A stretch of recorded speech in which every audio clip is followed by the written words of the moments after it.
Bienvenue dans votre nouveau magazine Au fil de l'histoire. Chaque mois, nous vous invitons à découvrir ou à redécouvrir les joyaux du patrimoine matériel et immatériel du Maroc, un pays millénaire au riche héritage culturel et civilisationnel.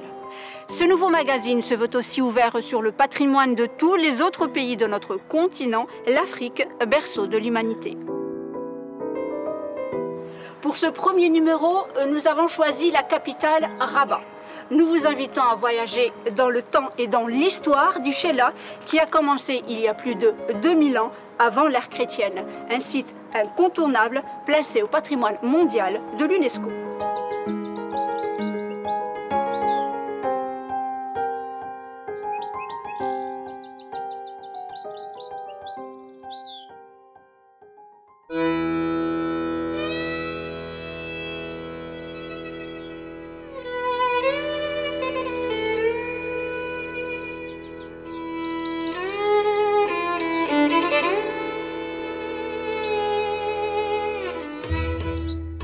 Le site en fait, du Chella a ce charme aussi d'être un site qui est inscrit dans ce paysage culturel magnifique qui est donc le paysage de la vallée de Bourgreg, qui a fait l'objet de prospection. On connaît un peu le territoire de ce site et le site intramuros comprend en fait les vestiges archéologiques de la cité antique qui a été donc fondée à l'époque mauritanienne, on parle du 2e, 1er siècle avant, qui s'est développée à l'époque romaine, entre le 1er siècle après jusqu'au 5e siècle après. Et puis ensuite, deuxième période importante de l'évolution du site de Chella, c'est celle de la nécropole royale fondée entre la fin du XIIIe siècle et le milieu du XIVe siècle après par la dynastie mérinide.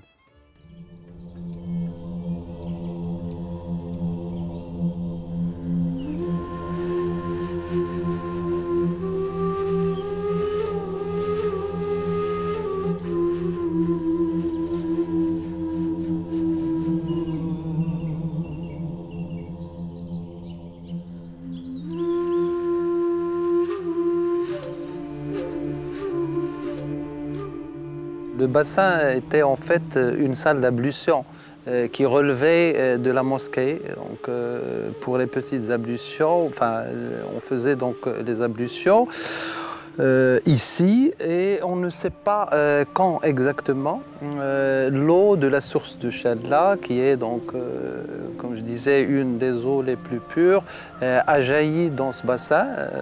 Ça remplit en fait ce qui est la cour de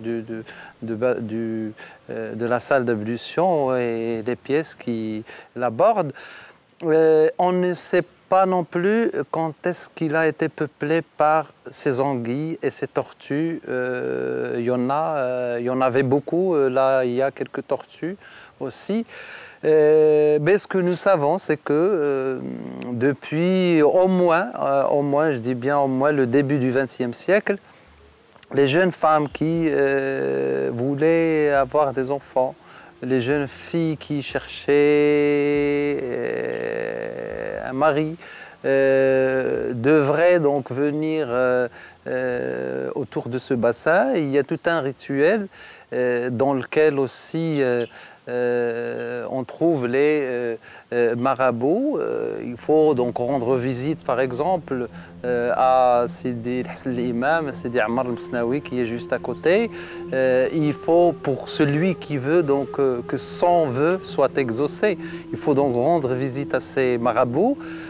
Il faut donc se laver avec l'eau bénie de ce bassin, derrière les bananiers, laisser quelque chose de ses sous-vêtements par là.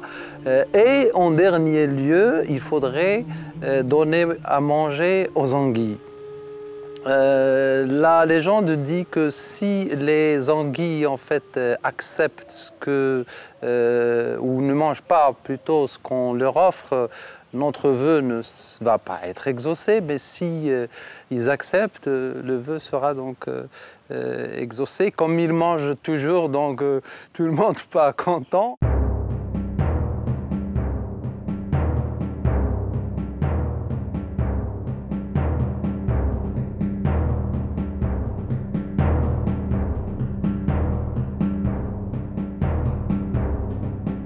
Là, nous sommes à l'intérieur d'une des 9 boutiques de la ville romaine, des boutiques qui donnent sur la voie principale de la cité, qui est donc le Decumanus Maximus.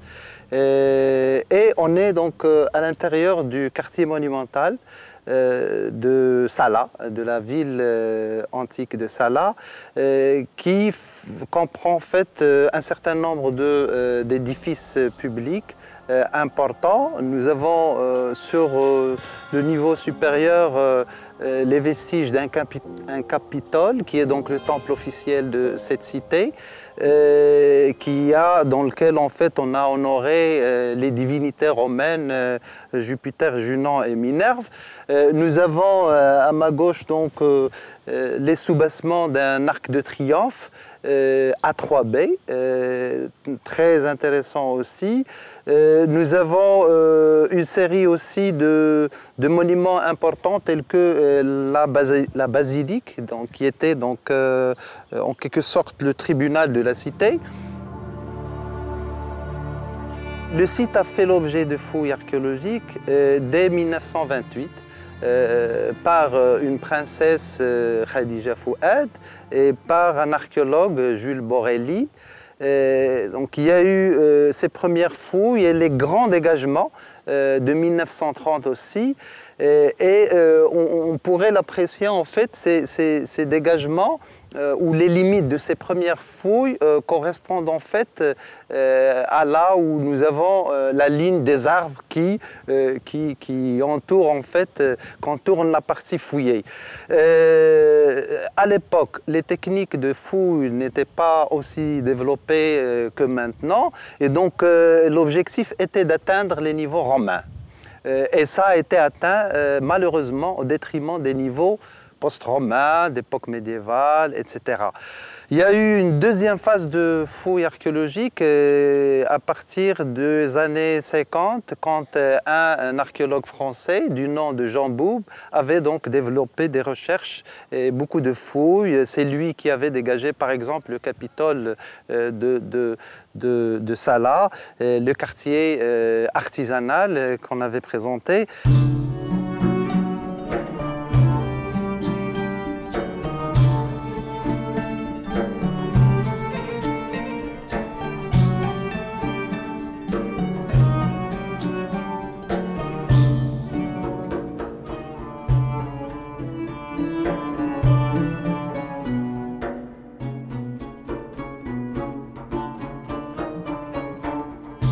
Je crois que les Mérinides voulaient donner par cet aspect de nécropole forteresse, parce que c'est l'image qu'on peut avoir du Chella de loin.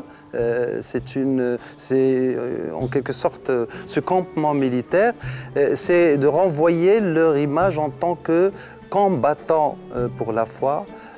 Tout comme les Almohades qui avaient en fait élargi leur pouvoir jusqu'en Andalousie, jusqu'en Ifriqiya.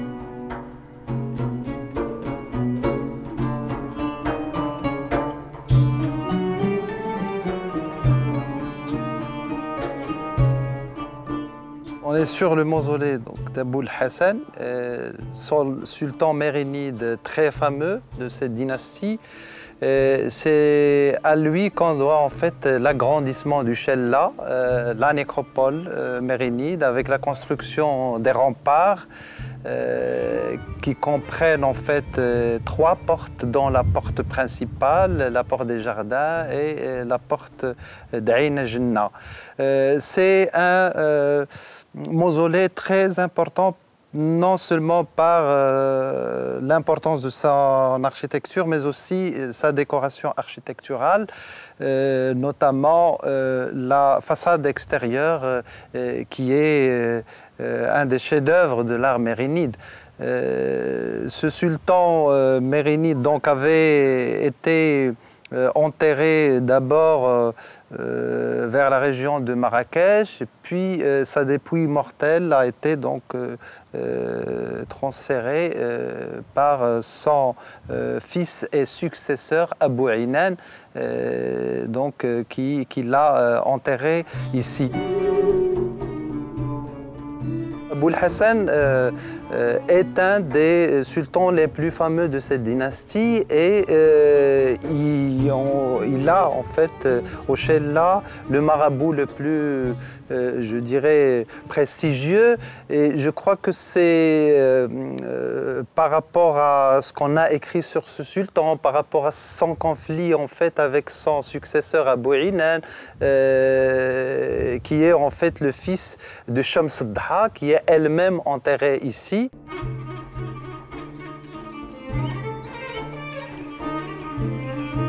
Il faut signaler que pour en fait ces funérailles qui ont eu lieu donc sous Abou Inan, il est écrit sur sa stèle funéraire que quand elle était donc décédée, on avait attendu l'arrivée de délégations d'Orient et d'Occident avant donc de l'enterrer. Il y avait donc beaucoup de monde qui ont assisté à ces funérailles de Shams Dha qui est, il faut le dire, d'origine chrétienne.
Par rapport au plan de cette médersa, elle ressemble beaucoup à la médersa de Sehrij, donc la médersa de Sehrij à Fès, parce qu'elle est aussi dotée ici d'un bassin.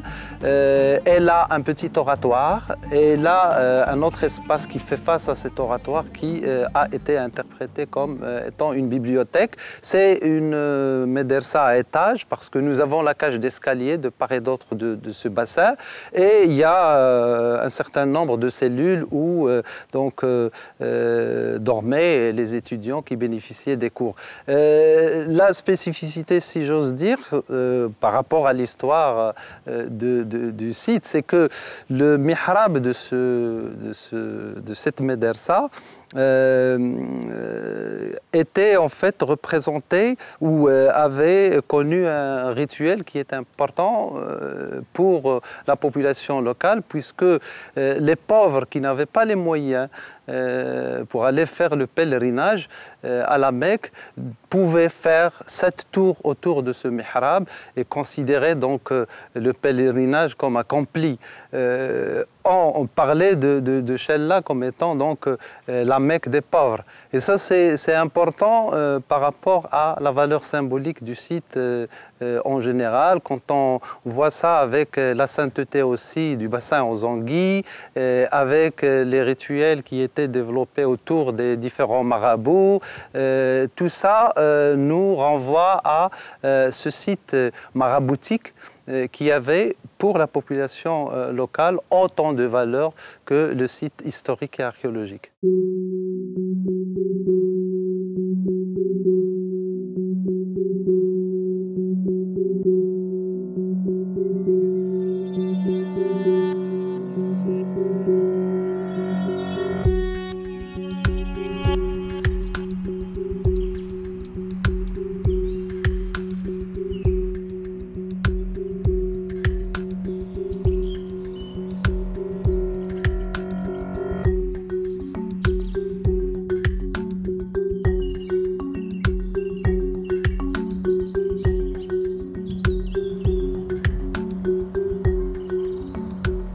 السلام عليكم.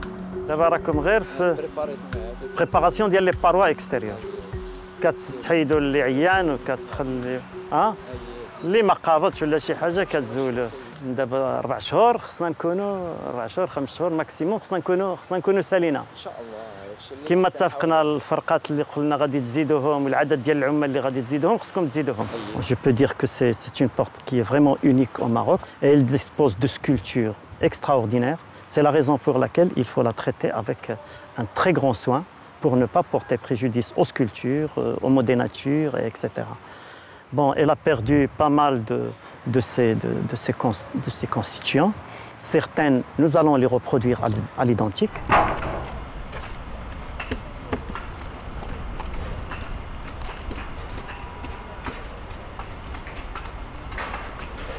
Pour les remparts, d'une manière générale, particulièrement à Dadi El-Challa, il est en pisé. Il a été construit au début en pisé.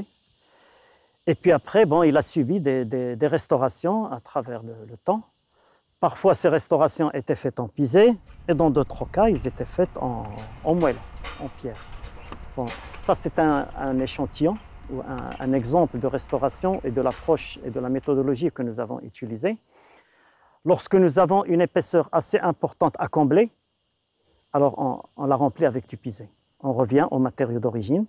C'est un matériau qui, bon, c'est la cicatrisation, c'est utiliser les mêmes matériaux et suivant les mêmes techniques de construction. Et lorsque nous avons une épaisseur qui est réduite, 20, 25, jusqu'à 30 cm, alors là, la technique du pisé devient à des limites et par conséquent, on fait appel à de la maçonnerie. Pour l'intervention de 2016, nous avons opté pour une maçonnerie mixte dans laquelle on utilise, comme vous le voyez ici, des lits de briques et puis après une bande construite en moellon et ainsi de suite. Ça donne une certaine texture que vous êtes en train de voir.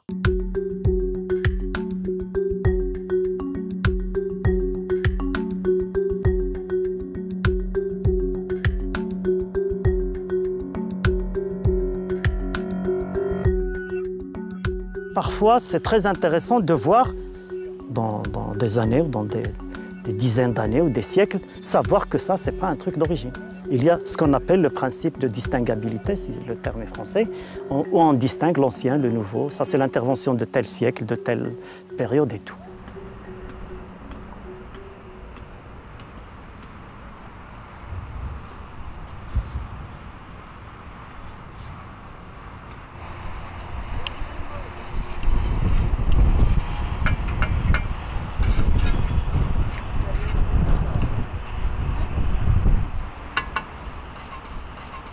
دابا كملتيو الترميم ديال الحيوط من التحت ما خليتيوش شي جدرت شي شجره في شي ما كاينش لان الا خليتيوه راه مشكل رقعتيو من التحت زولتو كلشي طلعتو دوك لي بوندونتيف ها تيبان لي راه داكشي راه مزيان يو الكباري هذه هي الطريقه اللي قررنا باش نبنيو بها. Alors donc comme vous avez vu ce sont des tours qui sont disposées à distance équidistante plus ou moins au niveau du rempart. Elles sont couvertes par des voûtes, par des coupoles que vous êtes en train de voir avec des pendentifs construites avec de la brique pleine. Cette technique, bon, heureusement que nous avons toujours des artisans qui sont capables de faire ce genre de travaux. Et puis après cette coupole, elle sera couverte par une dalle, ça sera dallé. Et puis après, elle sera couverte, il va y avoir la continuité de la voûte et qui sera recouverte par une structure en bois. المعلمين ديال التارودان راهم معروفين. السور ديالكم نعرفوا. ثم السور ديالكم فيه اتساع ماشي بحال هذا. ثم تمشي فوقه. لا يعني كل منطقة عندها عندها خاصيات ديالها. مزيان هذا مزيان. وسيدي الله يعاون.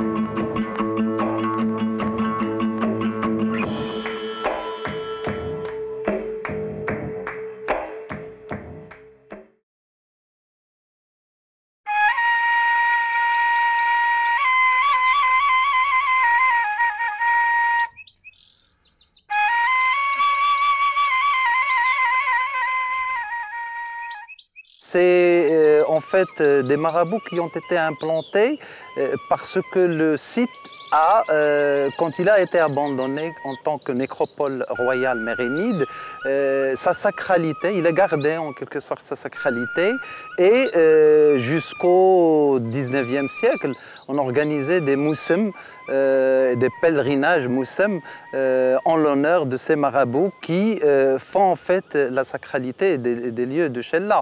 Je signale en fait que ce monde anthropologique, ce monde de sainteté a en quelque sorte empiété sur l'importance du site archéologique, au point que, par exemple, on appelait la grande porte d'entrée du site la porte de Sidi Ihya, du nom de ce patron, de ce saint patron du Chella.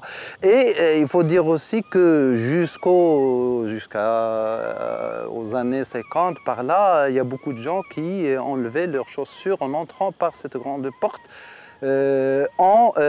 par respect en fait au site qui accueille la dépouille mortelle de plusieurs rois et princes, mais aussi de ces marabouts qui ont beaucoup de baraka.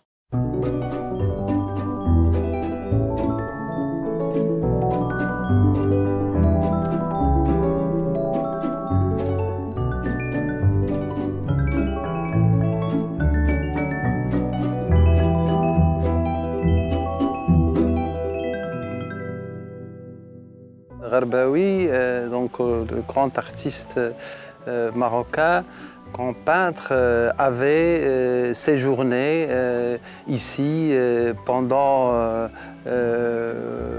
beaucoup de temps, et c'est parce qu'il trouvait donc refuge et quiétude dans ces lieux. Et c'est vrai, la maison de Gharbaoui a été restaurée parce qu'on considère en fait que ça méritait qu'on la restaure et qu'on se rappelle de cette grande figure de l'art marocain.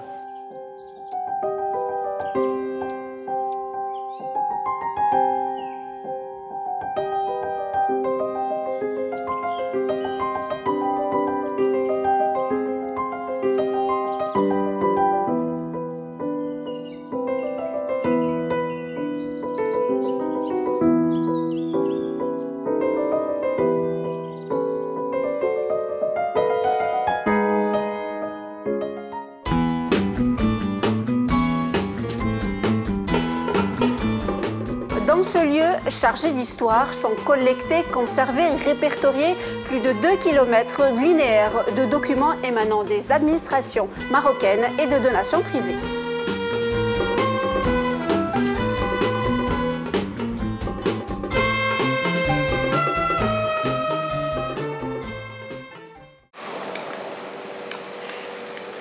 Là, c'est un peu ce que vous recevez, c'est comme voilà, c'est ce qu'on reçoit avant traitement. Donc vous allez constater que c'est très varié, soit des box, soit des malles en bois, des malles en métal. Et qu'est-ce que c'est par exemple ces malles? Écoutez, ce sont des malles dans lesquelles les donateurs ont mis leurs archives. Donc c'est une malle de grand-mère ou de grand-père.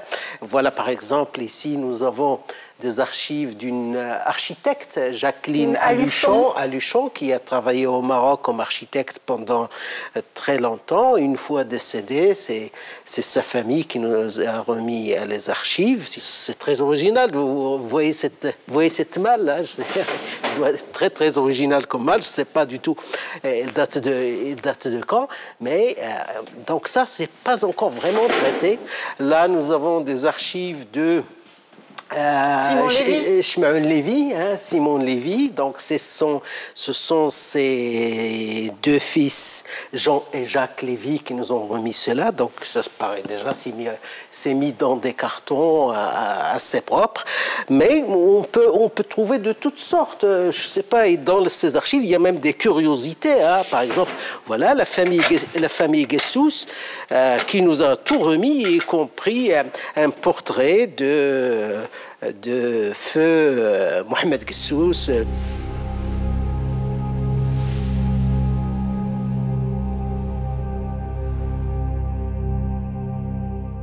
vais vous montrer la deuxième phase de ces archives, comment le conditionnement de ces archives inventoriées. Et ça n'a rien à voir avec l'état initial. Voilà. Maintenant, voilà, c'est bon. Ça s'appelle du papier neutre, du carton neutre. Ne sécrète pas de matière nuisible au papier. Et puis, ça, en cas d'incendie ou d'inondation, il résiste un petit peu. Ça, c'est le foam sari, mais je vous le dis, mais ce n'est pas visible. C'est une sécurité. Ça veut dire que si quelqu'un de mal intentionné entrait au magasin et était intéressé par un fonds spécial qu'il voudrait, par exemple, voler, il ne saurait pas déchiffrer cela. Là, il y a une pastille rouge. Ça veut dire que ce n'est pas communicable du tout. Là, il y a une pastille orange. C'est communicable en partie. Abdallah Shkroun, écrivain bien connu, eh bien, lui, il a déjà tout relié. Il a relié. En plus, c'est que des manuscrits. Que des manuscrits, mais toutes les pièces qu'il a écrites avec son épouse, Amina Rachid, eh bien, lui, il a tout fait. Il y a ici 21 volumes et le reste viendra. Comme archive, lui, il nous facilite vraiment la tâche. Il n'y en a pas beaucoup qui vous facilitent. Non, il n'y en a pas beaucoup. Pourquoi? Lui, il a cette passion d'organisation et ça nous fait vraiment plaisir. Et ce qui est bien aussi, c'est qu'il les a donnés de son vivant. Il nous a donné de son vivant et on devrait incessamment signer une convention. Et il y a des gens qui ouvrent un compte. C'est comme ouvrir un compte. Ça veut dire, il commence par quelque chose et puis après, il dit « Ah, d'autres choses viendront ». Nous avons ici une curiosité. Vous savez que novembre prochain, 30 novembre, à l'occasion de la Journée nationale des archives, ça va être le 10e anniversaire de la parution de la loi marocaine sur les archives, 2007-2017. Et nous comptons consacrer ce jour-là à un grand colloque international sur archives et droits de l'homme. Je vous parlerai de ça à partir de ce carton.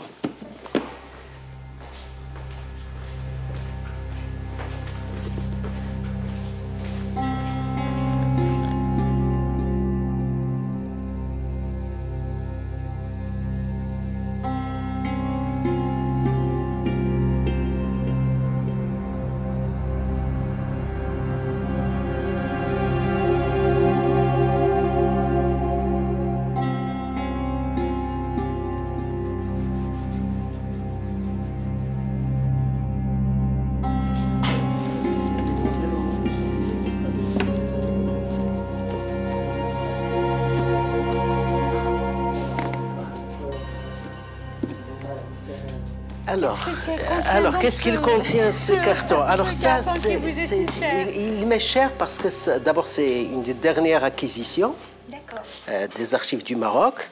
Ce sont des registres qui nous viennent d'une famille sahraouia de Gelmim ou Adnoun, qui s'appelle la famille Ouled Selk. Ouled Selk. Alors, la personne qui nous a offert ce fonds a hérité ceci, ces registres d'un grand-père, négociant marocain, protégé britannique, et qui servait de relation, de courroie de transmission commerciale entre les grandes familles négociantes du nord du Maroc et les pays de l'Afrique occidentale. L'Afrique occidentale, Sénégal, Gambie, etc., Côte d'Ivoire, etc. Ce monsieur, en 1911 ou 14, je ne me rappelle plus exactement, était déjà un grand militant des droits de l'homme et était adhérent à la Ligue française ou la Ligue internationale des droits de l'homme. Et nous avons là-dedans des correspondances dans lesquelles il demandait le renouvellement de son adhésion, tout en disant aussi qu'il était là pour sensibiliser les gens de Ouadnoun.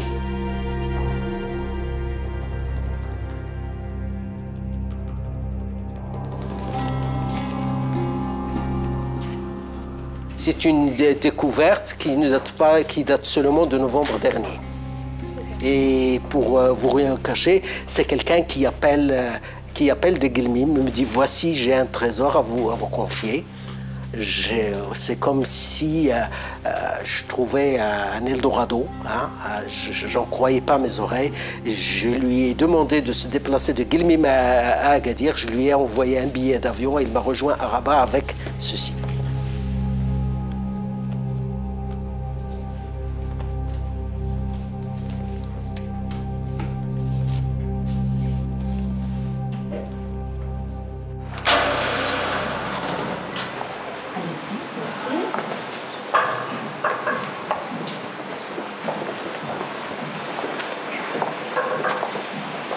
C'est le comte Henri de Castres qui avait pour mission, qui a créé d'abord une section historique au Maroc vers 1919 et dont la mission consistait essentiellement à rassembler toute la documentation, toutes les archives qui concernent le Maroc, que ce soit en Europe ou ailleurs.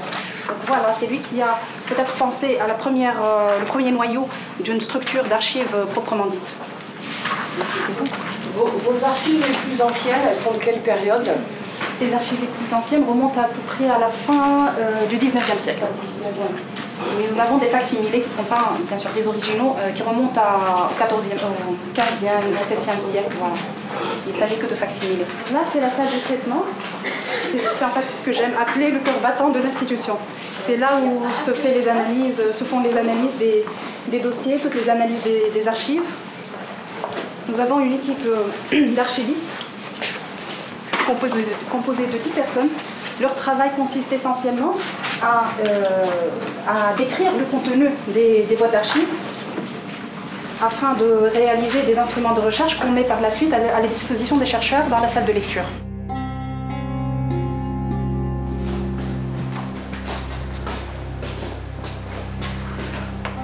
Alors ici, nous avons les archives qui ont été séquestrées pendant le protectorat par les Français. Et ce sont des archives qui concernent les colons allemands et les pays alliés à l'Allemagne. Donc ils ont séquestré leurs terres, leurs biens aussi, leurs biens, mais ils ont aussi séquestré leurs archives. Et donc une partie des archives séquestrées, c'est ce qu'on a ici et qui ont fait l'objet d'une grande exposition ici aux archives du Maroc, pour parler de cette période qui est vraiment cruciale. C'est marrant, c'est écrit en espagnol, des fois. Il y a de l'allemand, de l'espagnol. C'est mélange en anglais un petit peu. Oui, anglais, ouais. C'est vrai, il y a aussi beaucoup de papier, mais rien dedans d'écriture, tu vois, je sais pas. Qu'est-ce que ça sert à quoi, comme ça 1921, après, ouais, fais attention, c'est fragile.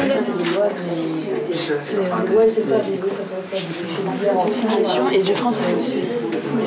Alors c'est dans la manière de traiter les archives et dans le classement. Ça consiste en quoi en fait ces normes internationales? Des normes surtout de traitement. Parce que pour que le chercheur retrouve les informations qui sont là, ils doivent être traités de la même manière dans tous les services d'archives internationaux. Nous avons préféré classer les archives à l'italienne au lieu de classer à la française, puisque nous n'avons pas de hauteur. Non, c'est juste parce qu'on n'a pas de hauteur. Donc on a classé à l'italienne pour gagner un peu d'espace.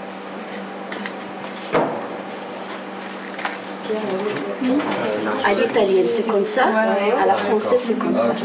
Donc ça, c'était déjà les archives du protectorat. Ils entreposaient déjà ici toutes les archives. Et après, il fallait traiter et l'espace et les le archives. bâtiment, mais qui était aussi, d'accord, le bâtiment des archives. Voilà, donc je tenais à vous montrer notre rond de charge, qu'on a utilisé d'ailleurs pendant l'aménagement. Il était très utile, puisqu'on n'avait pas de monte-charge moderne. Oui. Donc on a utilisé ça pour faire monter et descendre.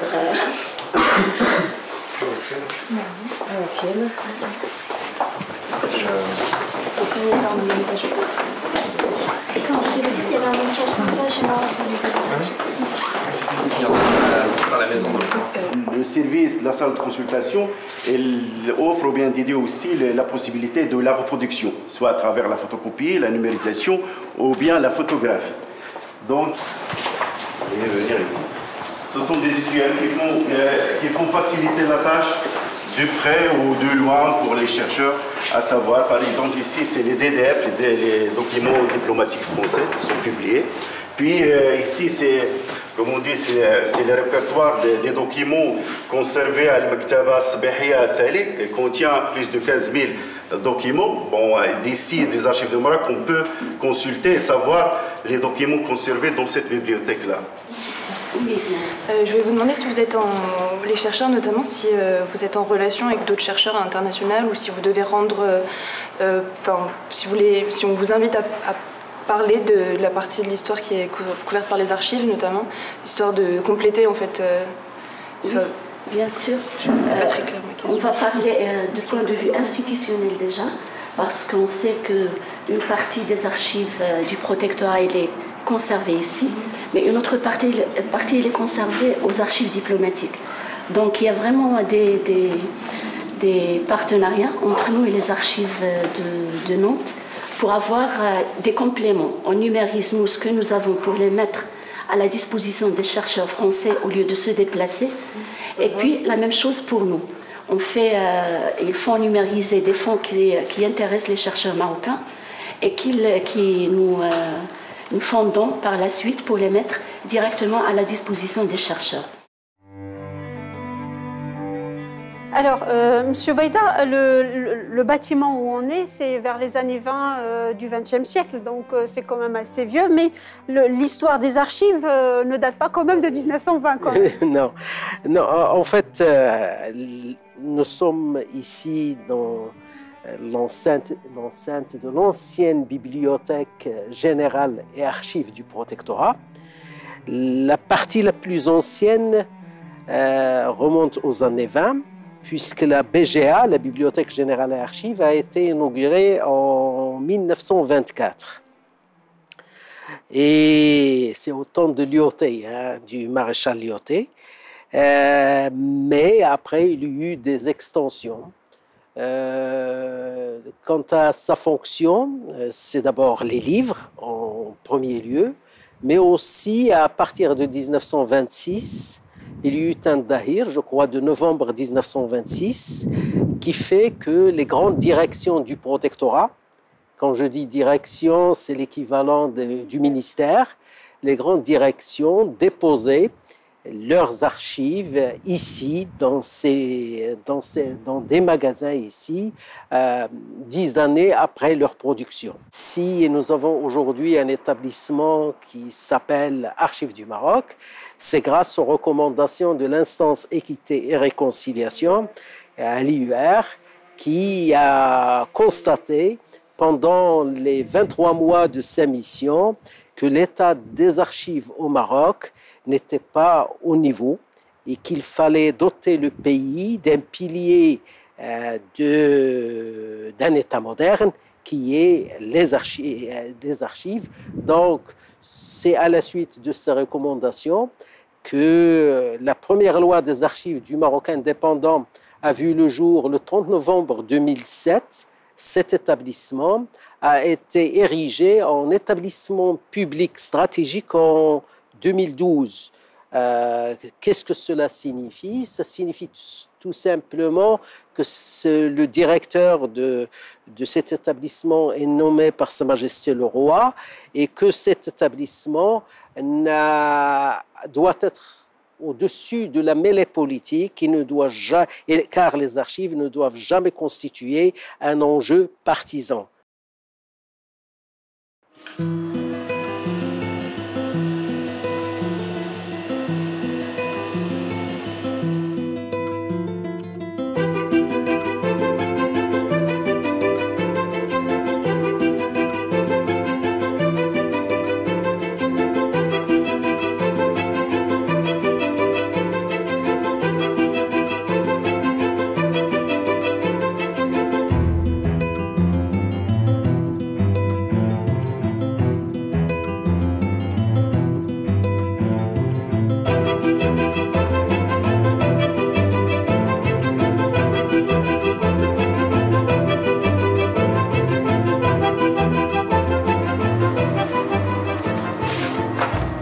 avant chaque opération de scanning, on prépare tout d'abord le document à scanner de façon à être très lisible. Puis on prépare les paramétrages de ce scanner. Donc c'est un scanner très sophistiqué et qui nécessite une série de paramétrages avant de scanner chaque cliché.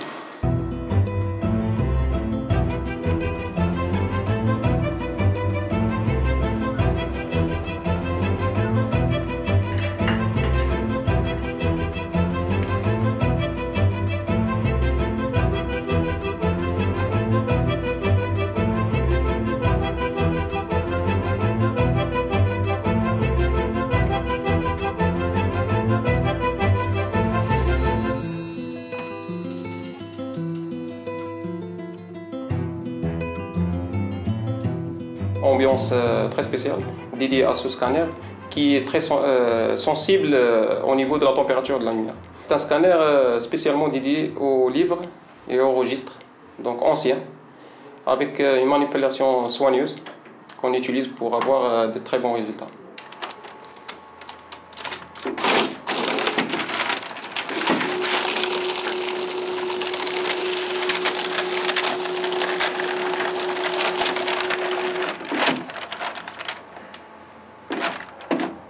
L'Archive du Maroc, elle a une stratégie de numérisation, donc selon 3 priorités. La première, c'est que sur demande des chercheurs, donc avec une autorisation signée par la direction des Archives du Maroc. Deuxièmement, parce que lorsqu'on a des expositions en valorisation des archives, donc on numérise les clichés pour ne pas exposer les originaux. Et la troisième, c'est l'état matériel des archives. Donc avec l'avancement de dégradation, on évite le vieillissement et le prolongement de processus. Donc c'est pour ça, pour éviter la dégradation.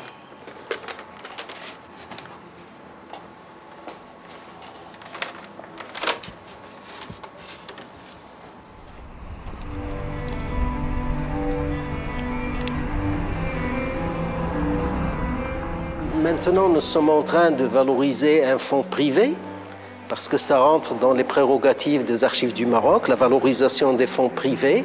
Et comme la famille de feu, l'Arbin Msari, nous a confié 50 mètres linéaires d'archives privées, eh bien, nous avons sélectionné quelques pièces pour organiser cette exposition. Un homme aux multiples facettes, un parcours de vie très très riche, et nous avons pensé qu'à travers sa vie, nous pourrions faire passer des messages à nos jeunes, des messages de patriotisme. Parce que s'il est du devoir des Archives du Maroc de valoriser des archives par reconnaissance et gratitude aux donateurs, nous devons aussi, à travers chaque exposition, faire passer un message. Et ça, c'est le message du grand patriote. C'est quelqu'un qui écrit sans cesse, c'est quelqu'un qui milite sans cesse, c'est une vie bien remplie. Hein. J'imagine que ces journées, il n'avait pas d'heure de repos. Hein. Je l'imagine en train de manger et de lire un journal. C'est quelqu'un qui pourrait servir d'exemple à certains jeunes très amorphes malheureusement aujourd'hui. Et lorsqu'on parcourt cette exposition, on réalise combien cet homme a ouvert, combien de dossiers il a ouvert sur la liberté de la femme, sur la diversité du Maroc, la diversité linguistique, la tolérance vis-à-vis de l'autre. Donc, M. Beïda, les expositions, elles sont là, mais bon, elles sont certes éphémères, mais certaines, quand même, elles sont un peu pérennisées. Oui, alors, soit elles sont prolongées par une pérégrination dans d'autres villes, quand il y a des partenaires, ou alors, quelquefois, elles sont pérennisées par une publication, comme ce fut le cas ici pour l'exposition dédiée au prince Albert Ier de Monaco, qui a effectué une visite ou des visites au Maroc en 1889 1894 et 1897 et dont nous avons déniché des documents au Palais Princier de Monaco. Nous avons fait une très très belle exposition ici à Rabat qui a été inaugurée par le prince Albert de Monaco aujourd'hui en compagnie de son Altesse Royale le prince Moulay Rachid et donc l'expo n'est plus là mais le livre est là et donc il y a une trace pour la postérité.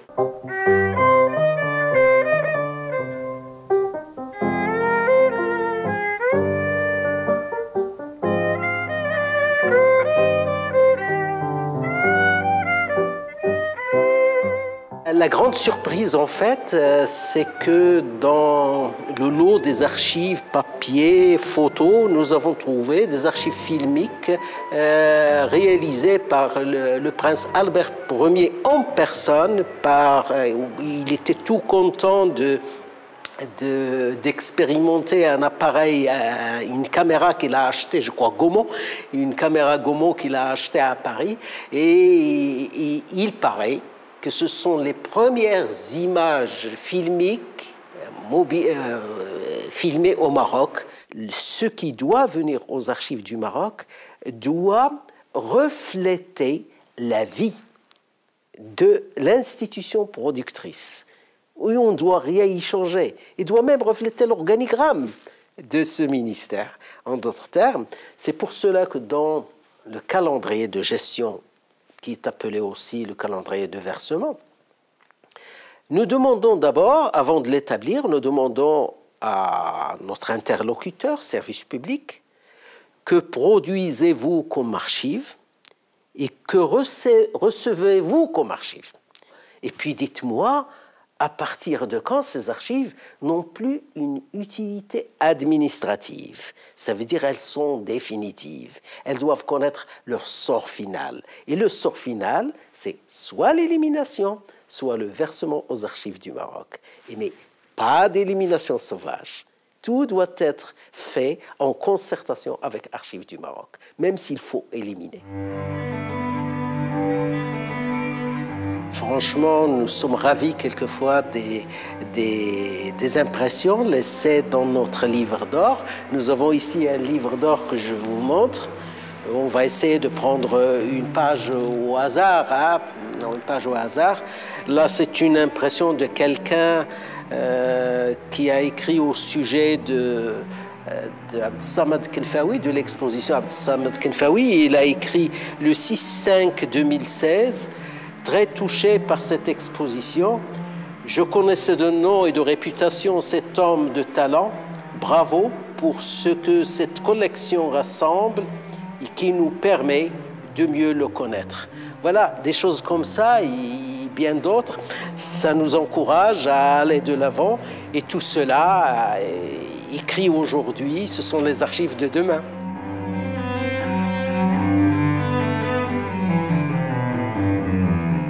Sa carrière en tant que journaliste, il disait « je suis journaliste et avant tout journaliste ». Donc même s'il était ministre, il était diplomate, il gardait toujours ce côté de journaliste. L'esprit de l'exposition, c'est de mettre comme si ce sont des livres et explorer à chaque fois une facette de sa personnalité.